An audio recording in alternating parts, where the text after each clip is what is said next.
Boa noite a todos. Tudo bem? Pessoal começando a chegar agora, né? Então, eu vou iniciar dentro do horário, porque vocês também têm seus outros afazeres. Uma boa noite, então, a todos.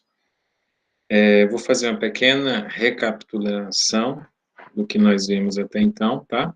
Coisa bem simples e a gente vai dar prosseguimento.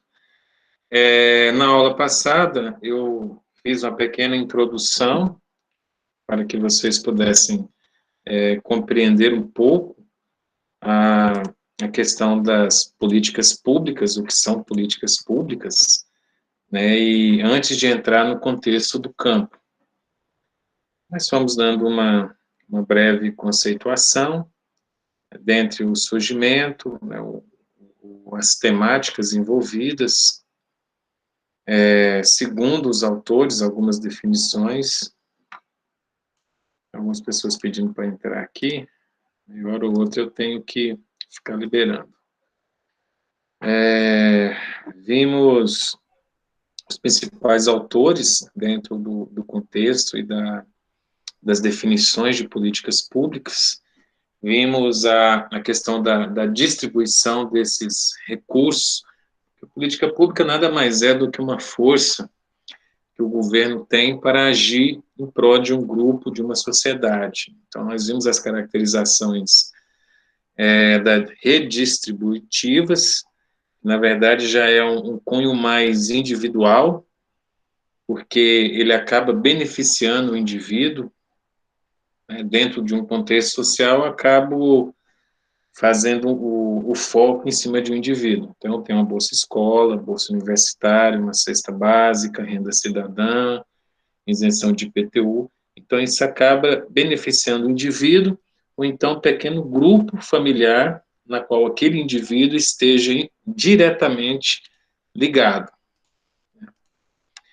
Vimos a questão das distributivas, aí já é um contexto mais dentro de uma sociedade.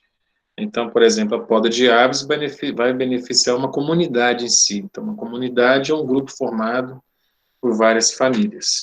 A limpeza de um córrego, a educação ambiental, tudo isso faz parte desse contexto de uma política pública distributiva. Aí entramos no contexto das políticas públicas educacionais, né, já apresentando um enfoque aí do campo, né, vimos alguns conceitos do capitalismo, alguns conceitos da educação moderna, né, da educação na segunda metade do século XIX, vimos também conceitos sobre as classes, propriedades, contexto capitalista, e paramos, eu cheguei a fazer essa conclusão, da política pública educacional dos anos 90. Foi um marco que os anos 90, ele acaba adentrando no início do neoliberalismo, né, com o início de privatizações. Nós temos aí a questão do Fernando Henrique, né, o término do governo do Collor, a inserção do real. Então, foi um contexto político e socioeconômico bem expressivo, cheio de mudanças, de rupturas.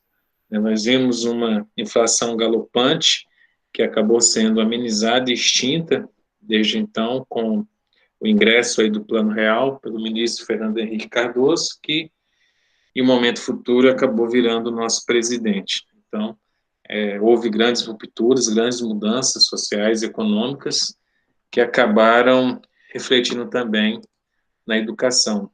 Porque a educação, ela acaba refletindo aquele contexto social a qual o país se encontra.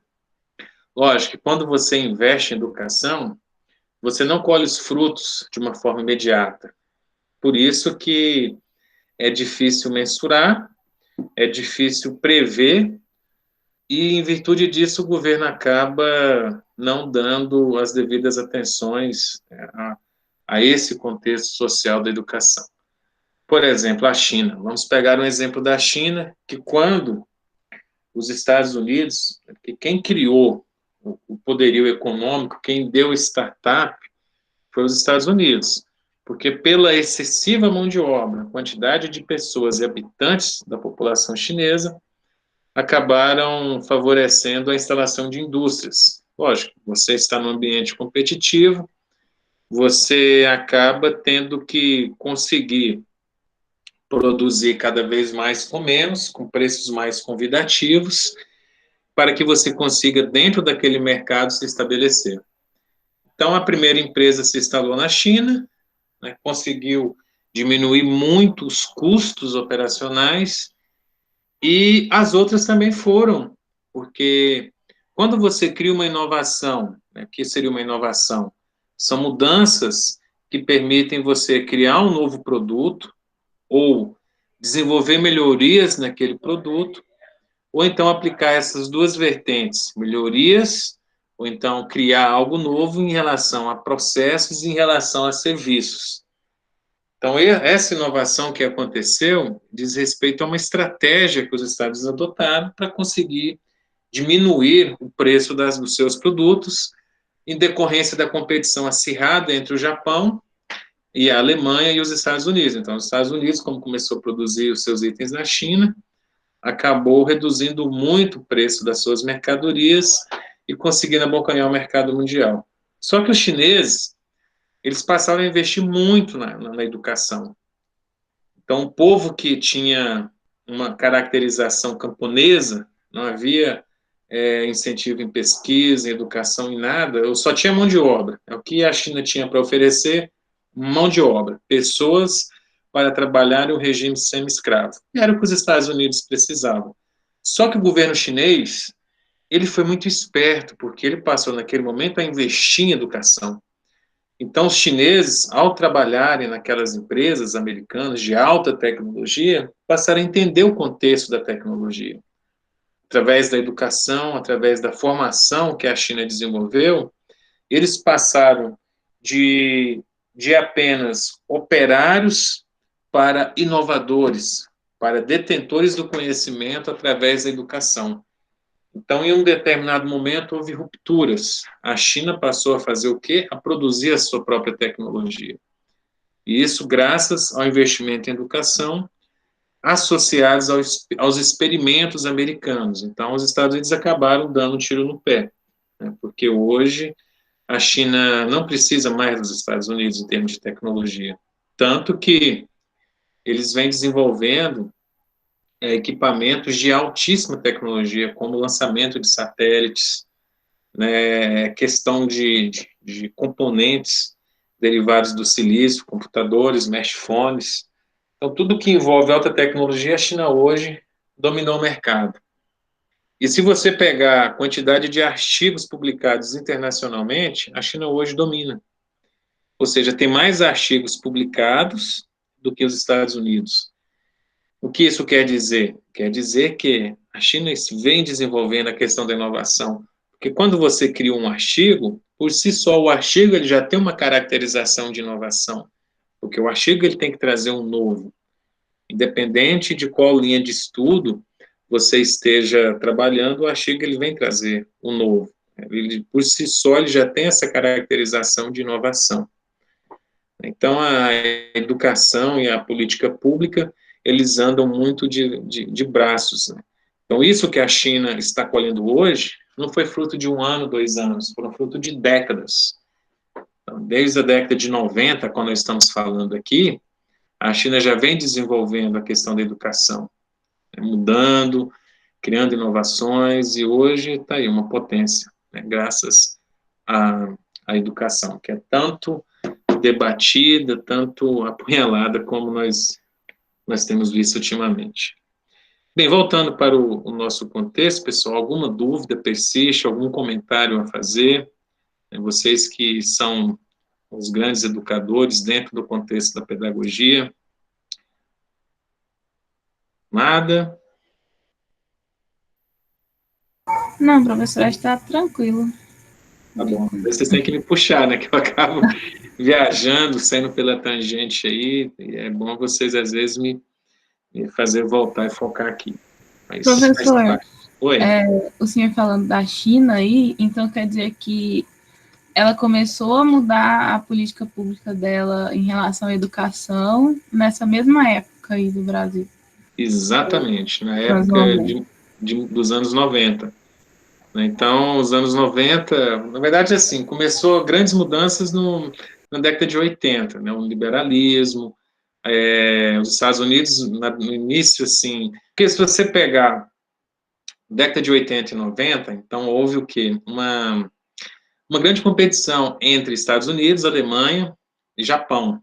O Japão, na época, era bem conceituado, tanto que muitos produtos de alta tecnologia estavam lá, made in Japan, né? Então, produzido no Japão. Hoje, praticamente quase você não consegue comprar mais nada no Japão, tudo é China.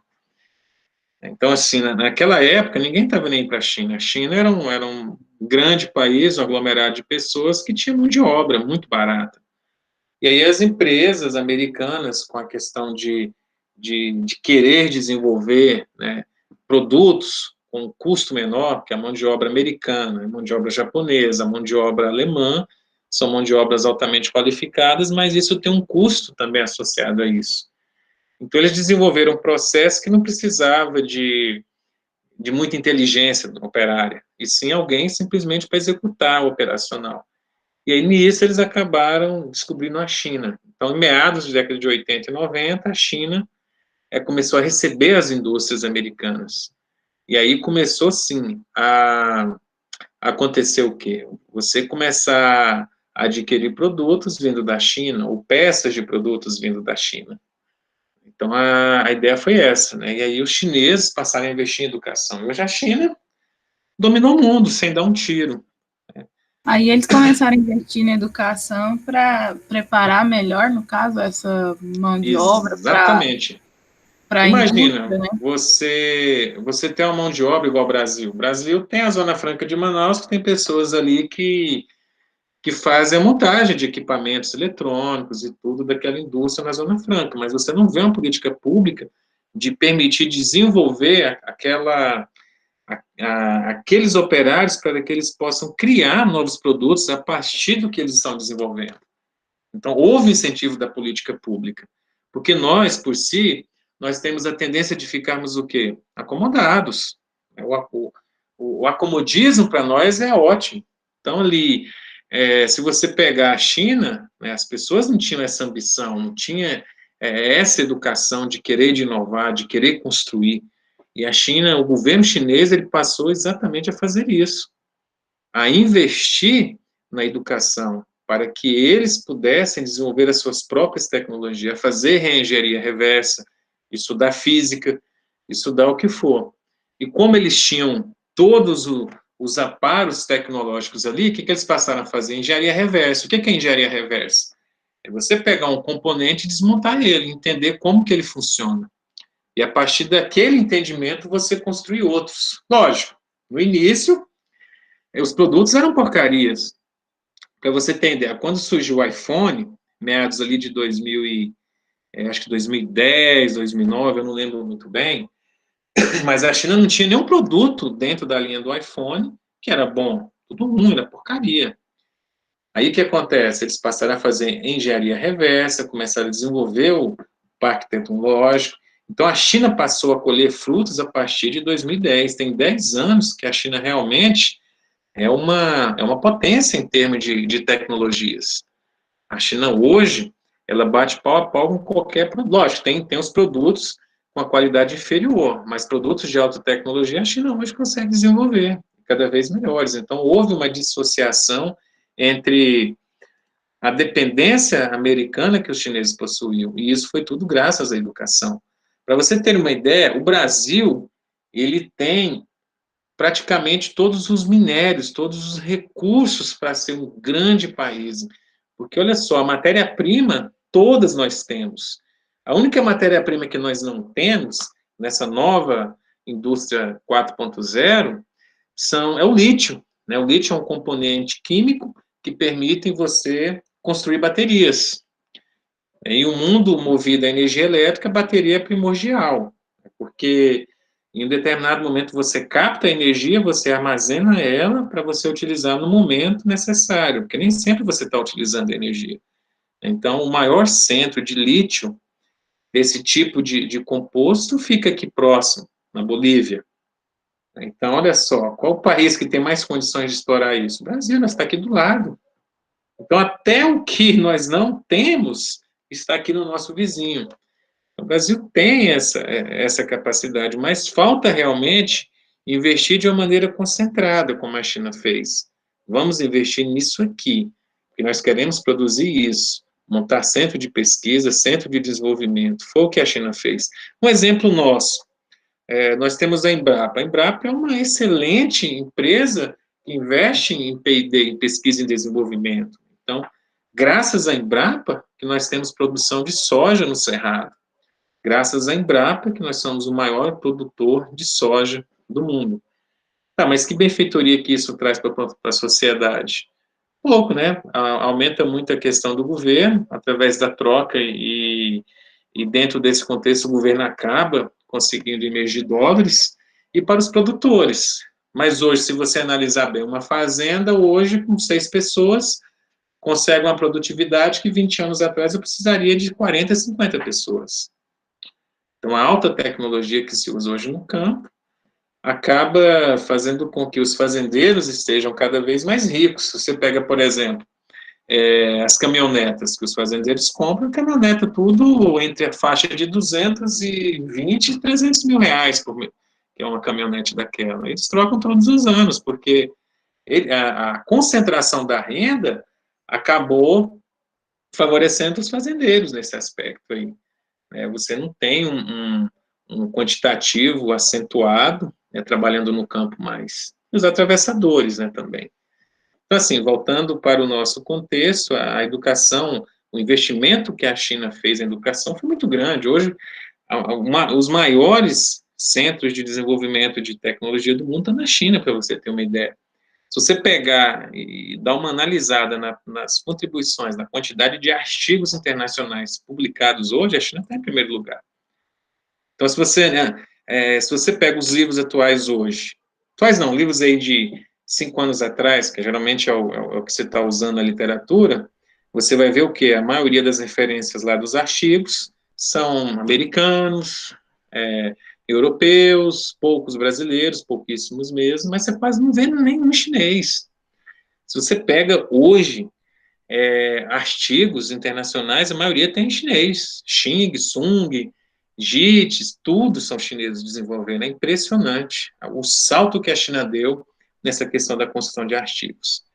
E assim, pedagogicamente falando, o que é um livro? Um livro é um aglomerado de artigos. Então, quando a pessoa constrói um livro, a base do livro são artigos. Então, eu vou pegar os artigos naquelas temáticas em um determinado contexto temporal, aglutinar os melhores ali e fazer um livro. Então, o livro, por si só, ele já sai um pouco atrasado, porque o cara vai pegar vários artigos, condensar tudo, fazer revisões, aí tem a parte de tradução, muitas das vezes o livro é traduzido aqui para a nossa língua. Então, o livro, geralmente, que vocês estão lendo, ele vai se encontrar dentro do contexto temporal uns 10 anos atrasado. É por isso que a academia, os acadêmicos como vocês, acabam dizendo que, poxa, o que eu vejo na literatura é diferente do que eu vejo na prática. Exatamente porque o livro ele ficou parado no tempo, enquanto a ciência está caminhando. Agora, a importância do livro é o quê? Através do livro, eu tenho um contexto a mim estudar. Eu peguei um determinado momento, vários artigos, condensei, estudei eles através do livro e aprendi conceitualmente o que aquela temática está querendo me dizer. A partir daquele momento, eu já tenho que correr atrás de artigos, porque o artigo ele acaba refletindo o que se tem de mais novo dentro da tecnologia, do que mais se discute academicamente. E tudo que está no livro, ele acaba sendo um reflexo de um experimento empírico. Então, poxa, se um experimento empírico é algo prático, é algo que ocorre dentro, por exemplo, de uma sala de aula, é algo que ocorre dentro de uma empresa, então aquele algo empírico ele serve de base para me fazer a minha pesquisa. Então, eu vou analisar aquele ambiente, vou fazer os meus construtos, escrever e fazer minhas reflexões e publicar aquele artigo. Então, um artigo, ou seja, a ciência, ela é construída através de observações práticas, que é o empirismo. Então, esse negócio de falar que o que eu vejo na academia é totalmente diferente do que eu vejo na prática, isso não existe. Existem momentos diferentes. Então, quando você pega um livro, você está olhando 10 anos atrás de uma ciência. Quando você pega um artigo, você já está vendo o que está acontecendo hoje. É por isso que há esse impasse muitas das vezes. Tá bom, meus queridos? Bem, voltando aqui então, anos 90, né, nós chegamos a fazer esse pequeno estudo, essa comparação com a China. Então, assim, os mais antigos, se você vê China, década de 90, o que era a China? Nada. China era um país que produzia porcarias, produtos de péssima qualidade, e que produzia componentes eletrônicos que eram utilizados em alguns equipamentos americanos. Então, assim, se você comparar a China hoje produz produtos de alta qualidade. Na verdade, tudo que é coisa que vem no mundo hoje é chinês. Produtos com qualidade, produtos sem qualidade, mas tudo vem da China. Então, eles detêm tecnologias para produzir computadores, smartphones. Um smartphone ele tem uma tecnologia mais avançada do que um computador. Por quê? Porque o computador ele tem um certo tamanho. Um smartphone é bem menor que um computador. Então, eu preciso miniaturizar as coisas, criar miniaturas, né, de uma tecnologia avançada. Tá? Bem, então, voltando aqui para o nosso contexto, a política educacional ela é parte constitutiva das mudanças sobre a redefinição do papel do Estado, como eu mencionei. Então, assim, o Estado ele tem a capacidade de fomentar essa política educacional, porque se ele não fizer, não avança, pessoal. Porque olha só, se você pegar a iniciativa privada, ela vai estar preocupada em lucro. Então, ela vai ensinar os alunos, o nosso contexto, para que eles possam entrar numa universidade. Esse é o objetivo delas. Então, quanto mais alunos uma escola consegue ingressar dentro de uma universidade, então, melhor e mais conceituada ela vai ser. Já as instituições privadas, o que acontece? Elas acabam competindo pelo aluno. Então, acaba oferecendo cursos, quer dizer, a custos cada vez mais baixos. E com isso, vai ocorrer uma queda de qualidade. Vamos pegar, por exemplo, olha só, um professor de uma instituição federal, a qual vocês estão estudando. Nós temos uma carga horária mínima de 12 horas, que agora o governo ampliou para 17, está tendo várias brigas, porque exatamente aqui nós criamos outros contextos, como pesquisas, como outros tipos de desenvolvimento fora da sala de aula. Mas pensando nesse contexto, eu estou dedicado a dar aula para vocês. Um professor de uma instituição privada, ele dá uma carga horária de 30 horas semanais, ou seja, quase 3 vezes a carga horária que eu dou em várias instituições para ele se manter. Por quê? Porque cada vez o valor do curso é menor. Eu, por exemplo, quando eu estudei na Católica, quando eu fiz o curso de Ciência da Computação, que hoje é PUC, eu pagava naquela época, em 97, 23 anos atrás, o salário mínimo na época, eu acho que era 100, 120 reais. Eu pagava, na época, pasmem, 430 reais por mês. Então, eu tive que entrar no financiamento, foi muito custoso para mim conseguir formar. Nossa, foi difícil demais. Vocês não têm ideia do que é você assistir uma aula e saber, caramba, eu vou ter que parar porque mês que vem eu não tenho grana para pagar. Então, se você pega hoje aí 3 salários mínimos, é o quê? 3 mil reais, então é praticamente a mensalidade que eu pagava naquela época. Era muita coisa, muito difícil. E hoje você pega um curso desse aí, você consegue achar no mercado até menos do que 400 reais. E os custos, a inflação, quantas coisas subiram de lá para cá. Né? Eu lembro que você com uns 4 reais, né, você se alimentava bem naquela época. Entre as aulas, né, você ia lá almoçar, era mais ou menos isso que você pagava. Então, assim, tudo subiu. O combustível na época era R$1, R$1,40, a gasolina. Então, quanto que você... Eu acho que nem R$1 não era. Então, assim, para vocês verem essa questão, que o Estado ele tem um importante papel na educação. Então, assim, voltando aqui, no Brasil, a política educacional dos anos 90 é parte do projeto da reforma do Estado que busca racionalizar recursos diminuindo o seu papel, que se refere a políticas sociais. O que significa isso? Que o Estado, ele acaba reduzindo, né, pela racionalização de recursos. O que é que ele faz? Ele coloca a educação em uma balança. Se eu invisto em educação, eu tenho que tirar de políticas sociais assistencialistas. Se eu tiro das políticas sociais assistencialistas, eu melhoro a educação. Então, assim, essa contrapartida que acontece a partir aí dos anos 90. Então, o governo, ele propõe o que com isso? Municipalização das políticas sociais, né? No momento em que os estados, eles tinham problemas para saldar as dívidas. Então, assim, como o governo, como ele faz no agronegócio, incentiva o agronegócio, porque ele acaba trazendo divisas em dólar para o país, o governo, ele acabou, naquela época, criando programas que permitissem com que o juro aumentasse, porque aí o capital estrangeiro, ele acaba investindo aqui. Então, o dólar acaba chegando através de compra de títulos da dívida pública, através de investimentos, almejando o juro. Mas é um dinheiro que o Brasil praticamente não sabe utilizar de uma forma inteligente. Esse é o grande problema. Aí entra lá da corrupção, as demais situações, mas o que eu quero dizer aqui para vocês é que o governo teve esse contexto, né? Ele pegou e passou a tirar da educação para investir em programas sociais. Então, ali passou a sucatear a educação naquela época. Não que eu seja assim, às vezes as pessoas falam, cara, você é petista, isso, aquilo, indo para uma questão política. Não, não sou. Mas uma coisa eu sei, que educação, como se investiu em educação igual no governo do PT, nunca teve na história do Brasil. Então, se investiu muito. Agora, eu tenho minhas controvérsias, alguns investimentos foram errados. Né? Então, eu acho que a educação tem que ser direcionada como os chineses fizeram. O que nós vamos fazer com a educação? Nós queremos educação para isso, para aquilo. Não, foi feito de uma forma genérica. Então, isso acaba você gastando muito mais do que deveria, né, se você não tem uma política pública associada. Então, primeiramente, nós temos que ver as nossas deficiências e supri-las através da educação. Porque tem muitas áreas, por exemplo, que já estão no patamar interessante. Então, para que eu vou investir mais? Então, eu vou ter excesso. E o excesso não é bom. O excesso nunca é bom.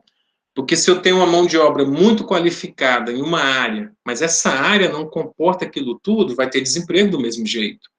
Então, eu vou ter doutores, pós-doutores numa certa área que não tem emprego. Então, eu preciso canalizar para verificar as minhas deficiências. Então, essa é a única crítica que eu faço ao governo do PT que não foi feita, tá bom?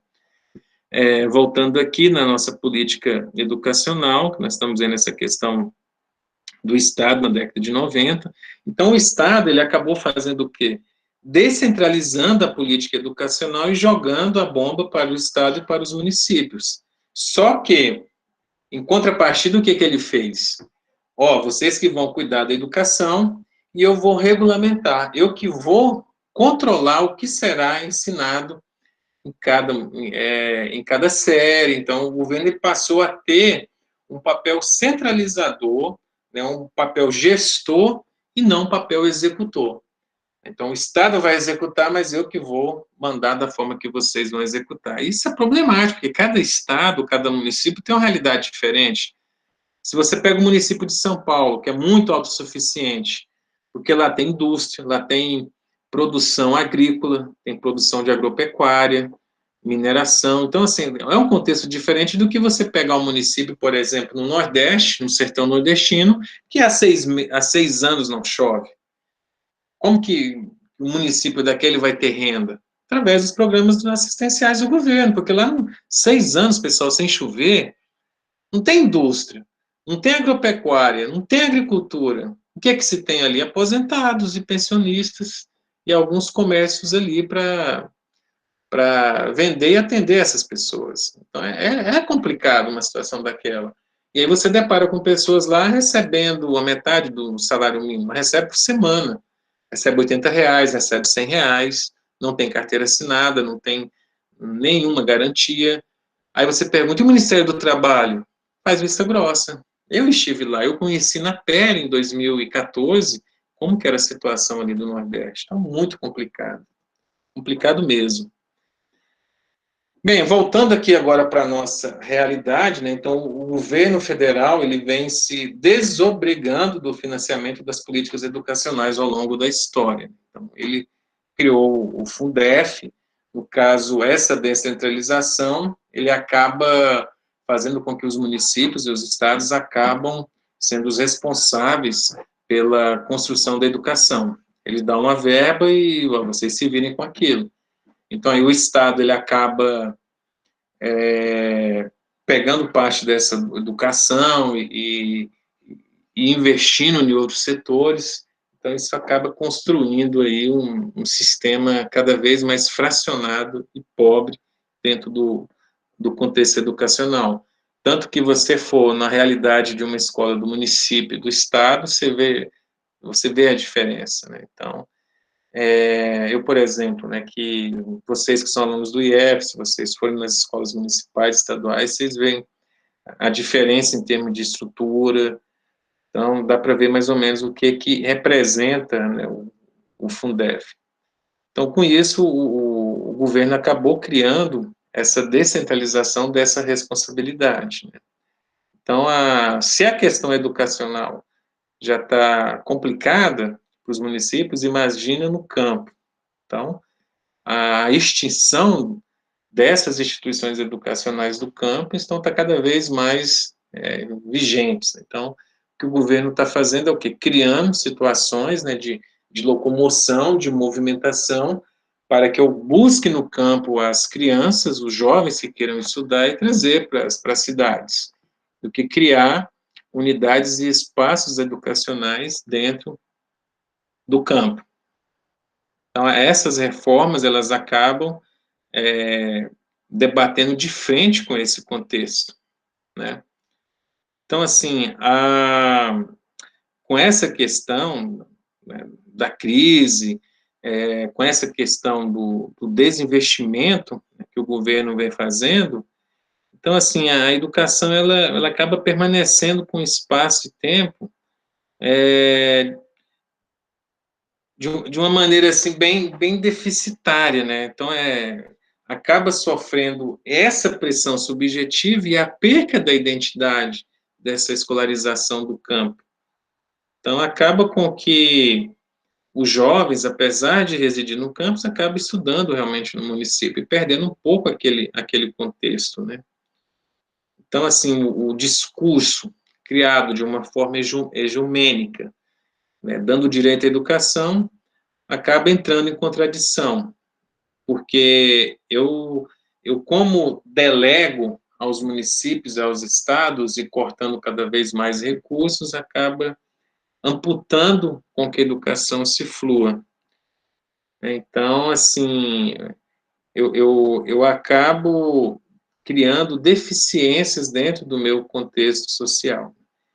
E à medida que a pobreza aumenta e os conflitos sociais se afiguram em uma complexidade maior, as políticas educacionais buscam fortalecer a escola como instituição responsável pela manutenção da ordem social. Então, a educação é a prática social e suas políticas devem aproximar de forma inarredável das condições de vida dos sujeitos escolares e daqueles que precisam entrar e voltar a essa etapa.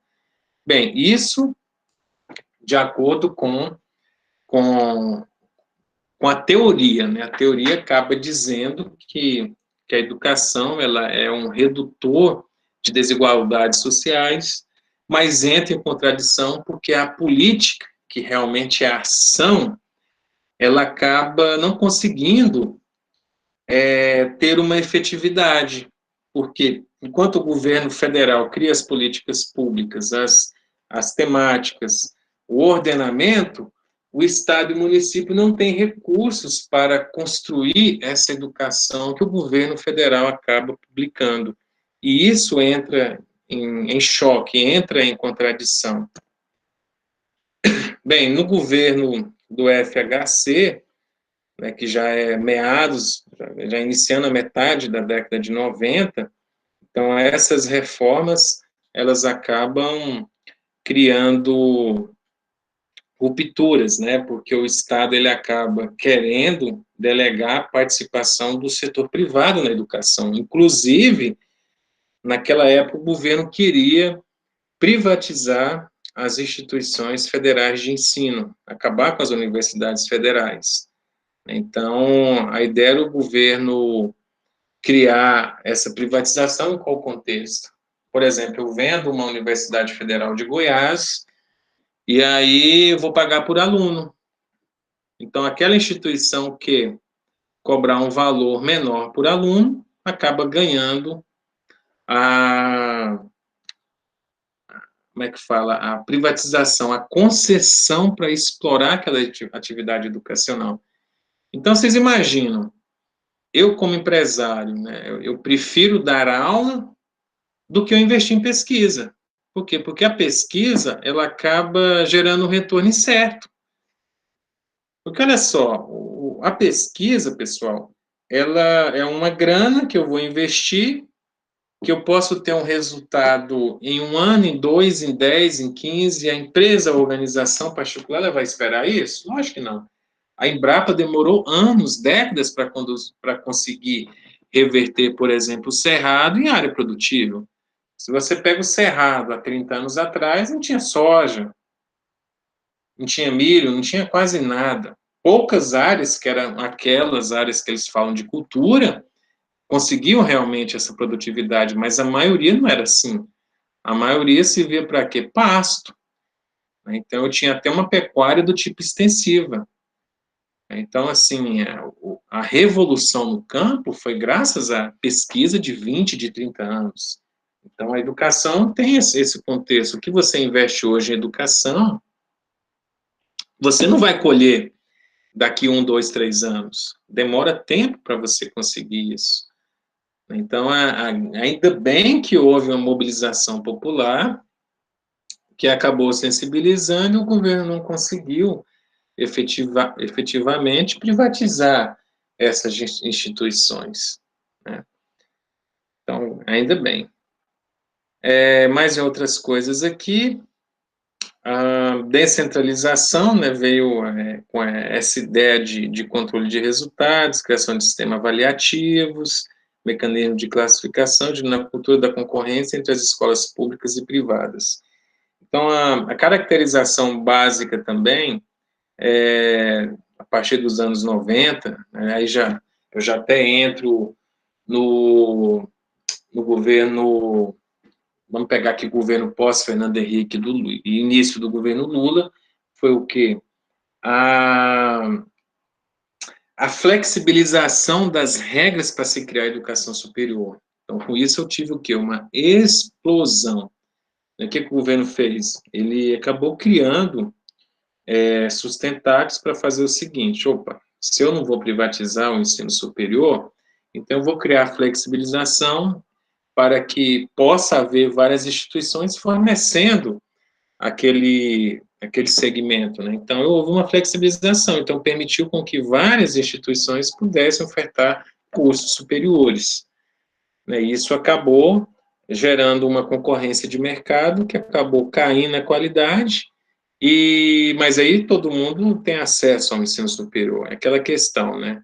Hoje, o que acontece? Nós temos várias pessoas estudando com graduação e trabalhando como técnicos.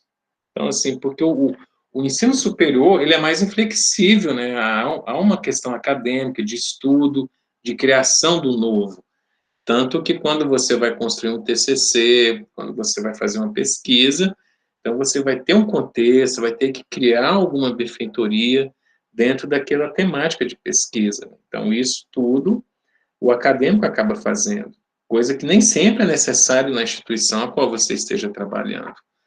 Então, essa dicotomia acaba prejudicando um pouco o desenvolver das instituições, né? Porque, ao invés de... é muito preferível que você ter poucas instituições com curso superior, que realmente o foco seria esse, de criar academicamente pessoas pensantes, né? E não pensantes assim, pessoal, no contexto, mas inovadores, eu acho que é o termo mais apropriado, porque todo mundo pensante é.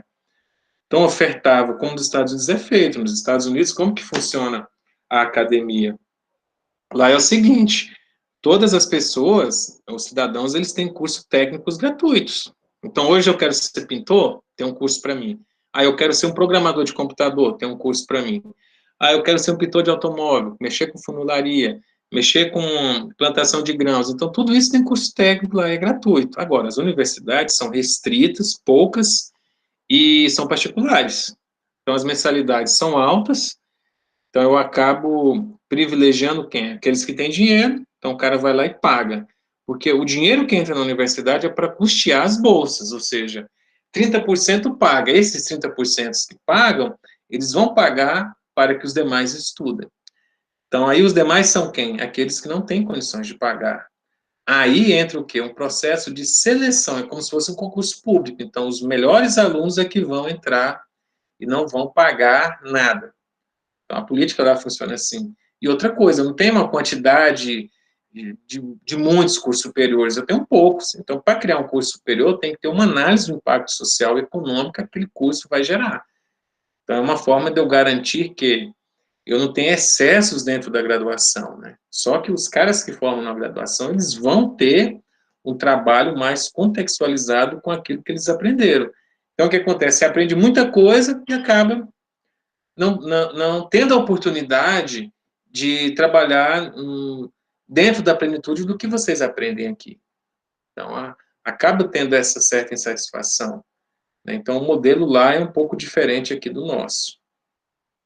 Então, quem tem condições financeiras acaba pagando os que não têm. Tá? Não tem instituição pública. O público lá são os cursos técnicos profissionalizantes, que todos têm acesso. Agora, as universidades são os melhores realmente que entram, aqueles que têm dinheiro. É mais ou menos isso. E, bem, aí nós temos outras reformas educacionais, né? A privatização, deu no FHC, e aí eu tive a diminuição da oferta do curso técnico profissional. Olha só, e o estímulo fiscal ao ensino privado, que foi o que nós acabamos de concluirmos aqui. Então, olha só, o que é interessante isso aqui, pessoal? Eu tenho a diminuição do curso técnico profissional, ou seja, a maioria das pessoas, eles acabam entrando no curso superior, estudando aí 4, 5 anos, e na hora de trabalhar, acaba trabalhando como técnicos, que era um curso que a pessoa faria ali em 6 meses, 1 ano no máximo. Olha só que interessante, agora eu estudo 4 a 5 anos para atuar como técnico. Então, assim, para as instituições públicas eu teve uma ausência de políticas de redução de gastos, né, de salários, então realmente houve essa diminuição salarial e de recursos dentro das instituições. No governo Lula, então, nós tivemos aí uma adoção da política compensatória, né, com esses ajustes dos desequilíbrios, ali eu criei as instituições federais, os IFs, né, que não tinha. Então, assim, ampliação de bolsas de assistência social, criação de diversos programas para atingir a meta do equilíbrio social. Então, assim, no governo Lula, ele realmente teve um apoio mais no contexto social, teve um apoio educacional muito grande, mas eu, de um ponto crítico, eu acabo achando que eles deveriam ter focado mais nas áreas deficitárias do que não fizeram, né? Alguma dúvida, pessoal, do que nós conversamos até então? Tranquilo? Olha só, Tranquilo. então nós chegamos aqui praticamente ao término do que nós discutimos, né? Algumas questões de políticas públicas, eu acho que vocês compreenderam a temática, e vislumbramos alguns governos o que aconteceu para nos chegarmos até aqui então. Eu comentei na última aula que ia passar uma atividade para vocês, né? Então, a atividade que eu estou querendo que vocês façam não é algo muito complexo, não. Pode ser até uma lauda, né? Então, seria uma folha, né? Então, uma lauda é uma folha, e com uma estruturação que eu vou passar, né? Acho que hoje eu não vou conseguir, mas amanhã eu já passo para vocês, daqui a pouco eu tenho outra aula. E eu vou estruturar, vai ser uma página apenas, vocês podem fazer de grupos até de 5 pessoas. Ah, eu quero fazer sozinho, pode fazer também. Então, a plataforma, vocês vão postar esse arquivo, pode ser feito de forma manuscrita, né? O que é manuscrito? Com a própria mão, ou então digital, tá? Vocês podem digitar no Word, no editor de texto, pode colocar formato doc, no PDF, da forma como vocês quiserem. E o contexto dessa pesquisa é o quê? Como que se encontra a política pública no nosso governo atual, no governo do Bolsonaro? Como que está sendo feitas as políticas públicas educacionais, tá bom? Então, assim, a ideia é o quê?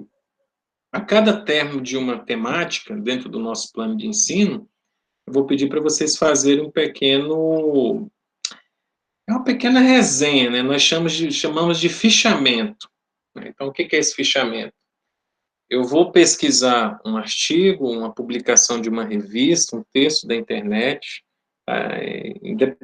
assim como é o nosso primeiro, eu vou deixar isso muito amplo, tá? Vocês vão pesquisar, por exemplo, pode ser um livro, pode ser o que vocês encontrarem que vão representar uma política pública, educacional, do governo do Bolsonaro, do Jair Bolsonaro, tá? Como que está sendo feita essa política, tá?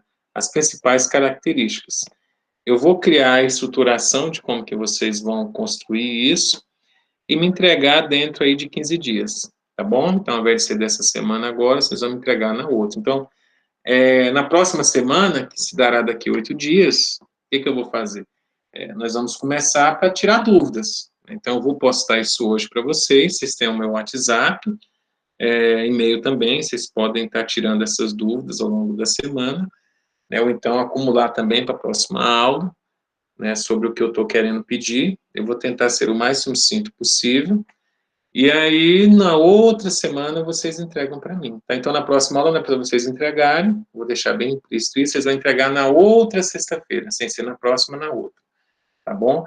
E o que eu quero fazer? É que o acúmulo desses trabalhos é que vão refletir a nota de vocês. Tá bom? Não vou fazer uma avaliação individual, né? Eu vou computar esses trabalhos, tá bom? Então, vocês vão fazendo os trabalhos aí, nós vamos corrigindo, fazendo acertos, e aí, no final, vai ser isso. A soma de tudo vai compor a nota final de vocês. Tudo bem, pessoal? Pode ser assim? Tudo bem, professor. Tudo sim. Tranquilo? Então, olha só, eu vou terminar o nosso momento, né, no nosso momento síncrono, eu vou postar esse momento aí para vocês, provavelmente amanhã já deve estar lá no ambiente, e vou passar também a estruturação do trabalho que vocês vão fazer para mim. Pode ser de uma pessoa até grupo de 5. Então, vocês vão compactuar isso aí. Não esqueçam de colocar o nome dos participantes, tá bom? Tem que estar explícito isso no documento. Pode ser de forma manuscrita, à mão, pode ser de forma digital, digitando um documento do Word, fica a critério de vocês. Tá bom, pessoal? Alguma dúvida? Tá bom, tudo bem, professor. Então tá, eu vou então finalizar a nossa aula, né? Desejo a vocês aí uma boa noite, um bom descanso para vocês. E aí, no nosso próximo momento síncrono, a gente discute um pouquinho sobre as dificuldades que vocês já encontraram no desenvolver dessa atividade, tá bom? Se já conseguiram construir, finalizar, já pode estar publicando. Eu só vou começar a corrigir sem ser nesse sábado, no outro, tá bom? E aí eu vou fazendo as devolutivas. Então, um abração para vocês, fiquem com Deus. Mais alguma consideração a fazer? Estou olhando aqui no chat, não tem nenhuma mensagem. Então, por mim, está tudo ok. Podemos, então, finalizar a nossa aula de hoje? Então, tá bom. Pessoal, então, fiquem com Deus, tá? Deus, boa Um noite. abração para